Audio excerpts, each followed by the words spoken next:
Hello students, आज का video है विशेष और विशेषण का। जो पहला वीडियो बनाया था उसके क्वेश्चंस आंसर के ऊपर है कि एग्ज़ाम में किस तरीके से क्वेश्चंस आंसर पूछे जाते हैं। आपको ये अच्छे से समझ में आए कि जो हम चीज़ पढ़ रहे हैं यदि वो क्वेश्चन आंसर उसके किस तरीके से आएंगे तो हमें आंसर को जब पढ़ लेते हैं तो ये स्वाभाविक सा है कि आंसर आ जाता है। पर कभी कभी ऐसे ट्रिकी क्वेश्चंस आ जाते हैं या हमने पढ़ा होता है और हमें ये समझ में नहीं आता कि अब आंसर इसमें से ये होगा या ये होगा। तो वो कन्फ्यूजन को दूर करने के लिए छोटा सा एक वीडियो मैंने बनाया है विशेष और विशेषण के क्वेश्चन आंसर के ऊपर। इसमें से हमें 4 पॉइंट्स ध्यान रखने। पहला, आइडेंटिफाई द विशेषण। अगर क्वेश्चन आएगा तो आइडेंटिफाई द विशेषण। अब आइडेंटिफाई द विशेषण के लिए या तो कोई वाक्य लिखा रहेगा या कोई श्लोक लिखा रहेगा या सिंपल विशेषण के उदाहरण होंगे। तो उसमें से आपको ये पहचानना है कि इनमें से विशेषण कौन सा है। विशेषण और विशेष्य पद को मिक्स करके भी बनाया जा सकता है क्वेश्चन। फिर दूसरा पॉइंट होता है विशेष्य को आइडेंटिफाई करना। विशेषण को नहीं पूछेंगे, विशेष्य को पूछेंगे कि विशेष्य को आइडेंटिफाई करिए या ये विशेषण का विशेष्य क्या है। तीसरा, वाक्य में विशेषण विशेष्य का विशेषण बताना। मतलब कि जैसे अभी मैंने आपको बताया कि कोई सेंटेंस लिखा होगा और उसमें विशेष्य होगा तो उसका विशेषण बताना है। चौथा में श्लोक में किसी पद का विशेषण या विशेषण का विशेष्य बताना है। कोई श्लोक लिखा हुआ है और उस श्लोक में किसी अगर कोई विशेषण दिया है तो विशेष्य का और विशेष्य देना है। तो विषय चरक संहिता में, सुश्रुत संहिता में हमारे जितने भी टेक्स्ट हैं उन सब में बहुत सारे विशेषण हैं। एक्चुअली उनको आइडेंटिफाई करके एक उदाहरण निकालने को बहुत टाइम लगता है। तो मैंने इसे सिंपली आप लोगों को समझाने के लिए बताया है कि जैसे अग्निवेश जी हैं, तो अग्निवेश जी के लिए हम कितने प्रकार के बहुत सारे उनके नामों से उनको जानते हैं जो उनकी क्वालिटीज़ को बताते हैं। जैसे शेष अवतार के रूप में जानते हैं उनको। तो जब हम जो श्लोक पढ़ते हैं तो उस श्लोक में जब उनकी विशेषताएं बताई गई जाती हैंगी तो वो क्या, वो विशेषण ही तो है। उसमें विशेष क्या हो गया, अग्निवेश जी हो गए। ब्रह्मा जी के लिए बहुत सारे वर्ड्स आए, आयुर्वेद के लिए बहुत सारे वर्ड्स आए हुए हैं। तो इस तरीके से जब आप श्लोक पढ़ेंगे तो उसमें एक एक चीज़ के लिए हम विशेषण और विशेष्य को आइडेंटिफाई कर सकते हैं। जब आगे अष्टांग के हम वो बनाएंगे, श्लोक की सीरीज़ बनाएंगे, तब आपको साथ साथ में ये विशेषण विशेष्य का भी आइडेंटिफाई हम करते चले जाएंगे। अभी के लिए तो सिंपल क्वेश्चंस बनाए हैं मैंने, बहुत बेसिक से क्वेश्चन बनाए हैं। जैसे कि एक ये वाक्य है, उच्चारण स्थानाया वैज्ञानिकी विधि विदिति। उच्चारण स्थान जो है वो वैज्ञानिक विधि में है। ये इसका हिंदी में अनुवाद हुआ। अत्र वाक्य विशेषण अस्ति। इस वाक्य में जो है वो विशेषण क्या है। अब इस वाक्य का विशेषण निकालने के लिए हम या तो विशेषण निकाल लें तो फिर क्वेश्चन कर सकते हैं कि ये कैसे, तो हमें विशेषण को पता चल जाता है। जैसे इसमें विशेष्य क्या है, उच्चारण स्थान। किसकी विशेषता बताई जा रही है, उच्चारण स्थान की विशेषता बतलाई जा रही है। क्या विशेषता बताई जा रही है कि वो वैज्ञानिकी विधि है उसमें। तो यहाँ पर जो विशेषण है वो वैज्ञानिकी होगा। ठीक है, ये इसका आंसर होगा। और विशेष्य होगा उच्चारण स्थान। अगर ऐसे पूछते हैं कि वैज्ञानिकी जो विशेषण है उसका विशेष्य पद क्या है, तब आपको उच्चारण स्थान पर आंसर लगाना था। नेक्स्ट है, उद्याने मधुरानी फलानी संति वाक्य अस्मिन विशेषण किम।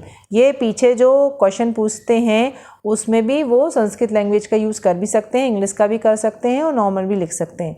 तो उद्याने मधुरानी फलानी संति ये एक वाक्य है। इस वाक्य में आपसे उन्होंने पूछा वाक्य अस्मिन, मतलब इस वाक्य में विशेषण विशेषण क्या है। तो इस वाक्य में विशेषण क्या है, उद्यान मतलब बगीचा, मधुरानी मतलब मधुर, फलानी मतलब बहुत सारे फल हैं।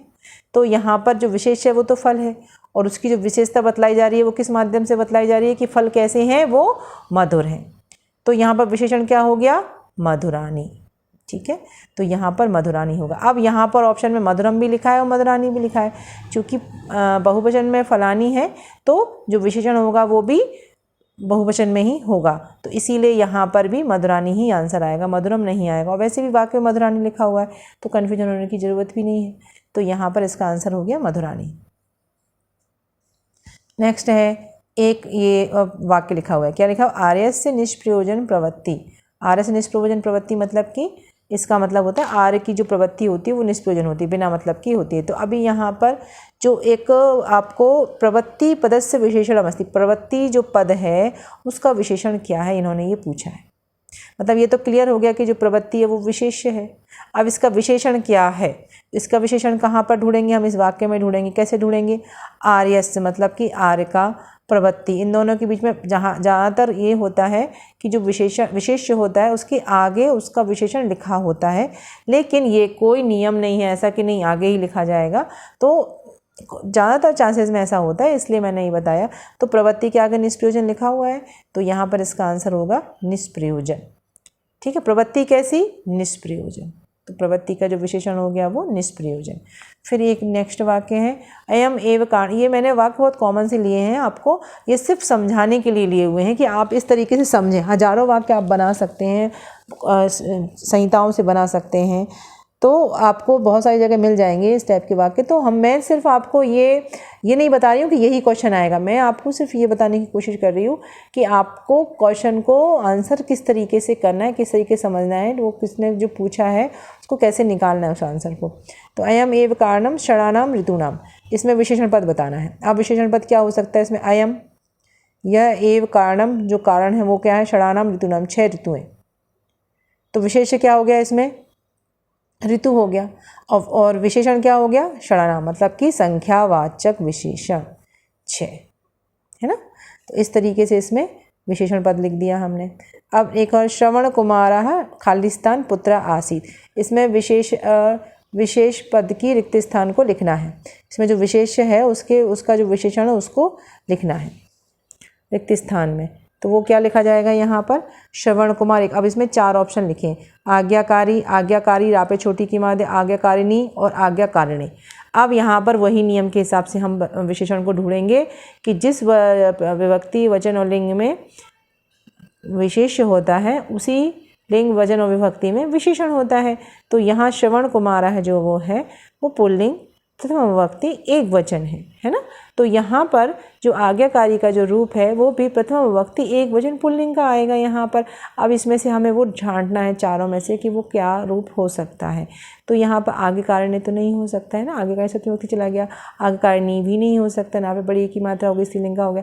आज्ञाकारी, रा पे छोटी की मात्रा हो गई, ये वाला रूप भी नहीं है, ये तो गलत ही शब्द है। आज्ञाकारी, पहला जो ऑप्शन है आज्ञाकारी, यही राइट वर्ड होगा ना। तो हमको ये चारों ऑप्शन में से राइट वर्ड को आइडेंटिफाई करना होगा कि इस विशेष्य के हिसाब से कौन सा विशेषण बैठेगा। अगर श्रवण कुमार द्वितीय विभक्ति में होता तो आज्ञाकारी का भी द्वितीय विभक्ति का रूप आता। यदि यहाँ पर बहुवचन का कोई शब्द लिखा होता तो यहाँ पर जो विशेषण है वो भी बहुवचन में ही होता। अब ये वाला पैटर्न भी होता है ऐसा कि विशेषण पद अविचिन्त्य लिखिए, मतलब विशेषण पद को सोचकर बताइए। अब ये 4 ऑप्शन लिखे हैं, गजः, गौ, गजः लिखा है, गौ लिखा है, नरः लिखा है और मधुरम लिखा है।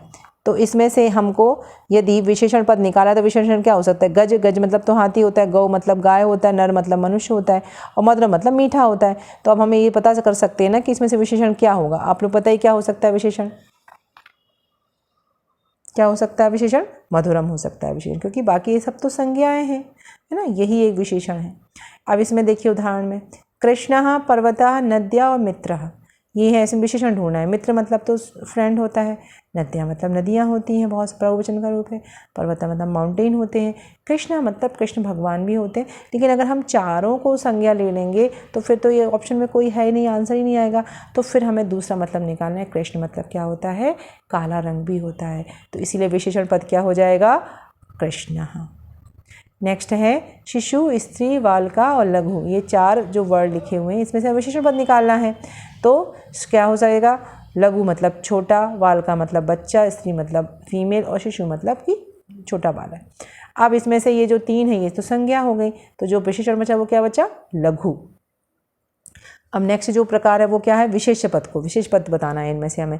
अब इसमें ऑप्शन में क्या लिखा है? अश्व मतलब घोड़ा, अम्ल मतलब खट्टा, सुंदरम मतलब देखने में सुंदर और कृष्णा मतलब कि मान कृष्ण।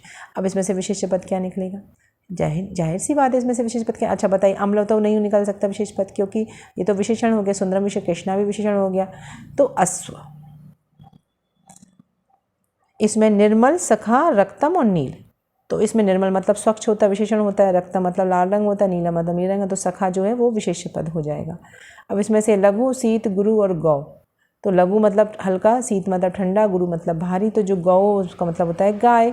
तो यहाँ पर जो विशेष पद होगा वो क्या हो जाएगा? गाय, क्योंकि जो विशेष पद होंगे वो क्या किस फॉर्म में होंगे? संज्ञा के रूप में होंगे, सर्वनाम के रूप में होंगे, क्रिया के रूप में होंगे। इस तरीके के जो पद होते हैं वो विशेष पद के रूप में होते हैं।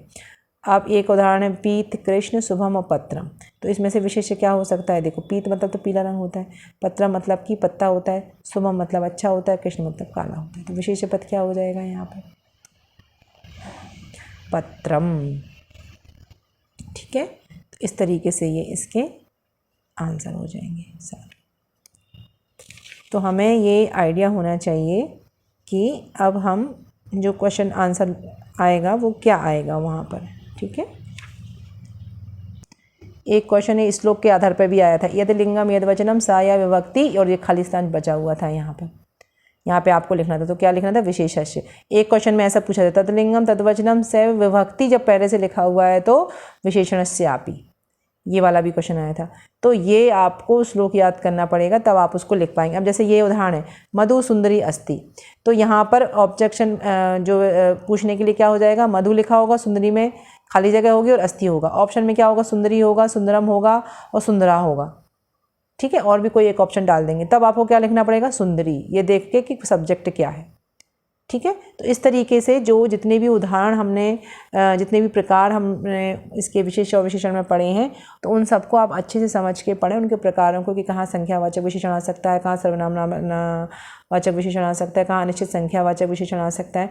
और वो यही है कि आप विशेषण और विशेषण को आइडेंटिफाई कर लेंगे जैसे ही मीनिंग वाक्य को समझने के बाद, तो आपको ईजिली निकल पाएंगे। बस सबसे बड़ा कन्फ्यूजन तभी होगा जब वो एग्जामिनर एक ही शब्द के अलग अलग रूप डाल के पूछेगा, तब आपको जब अप्रोप्रिएट रूप निकालना होगा उसमें थोड़ी सी परेशानी होती है। बाकी तो सीधा सीधा आपको दिख रहे हैं वर्ड्स के विशेषण कौन से विशेषण कौन सकते हैं, आप इजीली लगा सकते हैं। लेकिन जब एक ही वो रूप के हिसाब से कि वो जो सब्जेक्ट मतलब जो विशेष्य है उसमें क्या क्या लिंग विभक्ति वचन है, उसके हिसाब से जब आप विशेषण को ढूंढेंगे और उस टाइप के जब यदि क्वेश्चन आएंगे तो दिक्कत होती है। ज़्यादातर एग्जाम में श्लोक के भी बहुत चांस रहते हैं कि श्लोक पूरा लिखा हुआ है और उसमें एक दो अंडरलाइन है और उसकी आपको विशेषण या विशेष्य बताने हैं, तो वो भी आप इजीली बता पाओगे, उसमें भी कोई दिक्कत नहीं आएगी। तो इस तरीके से कुछ क्वेश्चंस मुझे लगे कि आप लोगों को बता देना चाहिए तैयारी के समय में कि किस तरीके से उन क्वेश्चन को पढ़ना है। विशेष विशेषण के एक क्वेश्चन आए या 5 क्वेश्चन आए, आपको तैयारी अच्छे से करनी है कि आपसे वो क्वेश्चन अच्छे से बने, आपसे कोई गलत क्वेश्चन नहीं हो। तो इसके साथ ही विशेष विशेषण का ये पूरा कंप्लीट हो गया टॉपिक। अब जो नेक्स्ट टॉपिक है वो है शब्द रूप और धातु रूप, उनको कैसे लर्न करना है, कैसे समझना है, उसके लिए हम आगे समझेंगे। इसके लिए तो आप सब लोगों को ये मैंने वीडियो बनाया, इसके लिए थैंक यू वेरी मच।